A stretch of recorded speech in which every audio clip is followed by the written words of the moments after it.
All right, this was B class number 5. We did some solo footwork. We did a little shim sham variation, boogie forward, and ball changes back. 8, 1, 2, 3, 4, and 5, and 6, and 7. So we talked about two things: contrasting boogie forwards up high, and these scoots back as being really low. I talked about having your right leg a little bit in front to make it more like a gallop back. And let's see, we did that 3 times. I'll show you the whole way through, starting all on the right, and then I'll show you the way that you can switch legs if you want to. 8, 1, 2, 3, 4, and 5, and 6, and 7. 8, 1, 2, 3, 4, and 5, and 6, and 7. 8, 1, 2, 3, 4, and 5, and 6, and 7. Changing legs. 8, 1, 2, 3, 4, and 5, and 6, and 7. 8, 1, 2, 3, 4, and 5, and 6, and 7. 8, 1, 2, 3, 4, and 5, and 6, and 7. Keep your right leg free because next week we're going to do a little break after that. So that's your extra credit if you want to practice that. Tonight, we reviewed Frankie 6s and we made all those 6s into 8s. So a review of Frankie 6s, maybe we'll do back to the camera. We had a tuck turn. Maybe I'll do it kind of on an angle here where we do cross hand, then lead sneak in front, rock, step, triple, then a simple tuck turn at the end. If you want, you can just come back to closed position any way you want. Maybe we'll show it from a different angle. We switch the hand, a rock, step, triple, we sneak in front. We've got in and out and around and out and in and around and then back. We took each of those moves, made them into 8 counts. The first one you guys have done before. I think if we stay at this angle, it makes sense. Is that okay? Double tuck turn. We worked on that one a bunch in previous videos this session, so we're not going to talk about it right now so much. This one, rock, step, triple, feels just like the double tuck turn in that I'm keeping Jen's momentum. I'm interrupting that second triple step by giving just a little bit more momentum to have her do that second turn. For that turn, leads, one tip there, pay attention to your follows as they're turning, give them a look, and then sneak in after as a last thing that you do versus back 2. If your back is to them, somebody's arm's going to feel super weird. That's it. Follows, keep that hand, go ahead. No, go ahead. Yeah.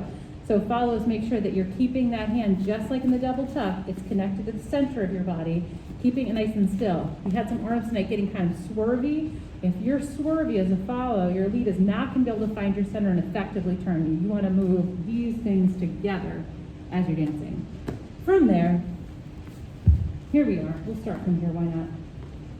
Let's actually show from here, and then we'll put it all together in a minute. Okay, so here we did in and out and a quick triple step. For those quicks, leads, we have a really relaxed frame, and then we just tense it up ever so slightly. It takes almost nothing. Rock, step, triple to do this walk, triple step. Then from here, a rock, step, triple step. We're just gonna follow through, again, interrupting that follows triple step with a little more momentum, and then release slow. Whole thing together looks like this. Maybe we'll get back to in a different direction.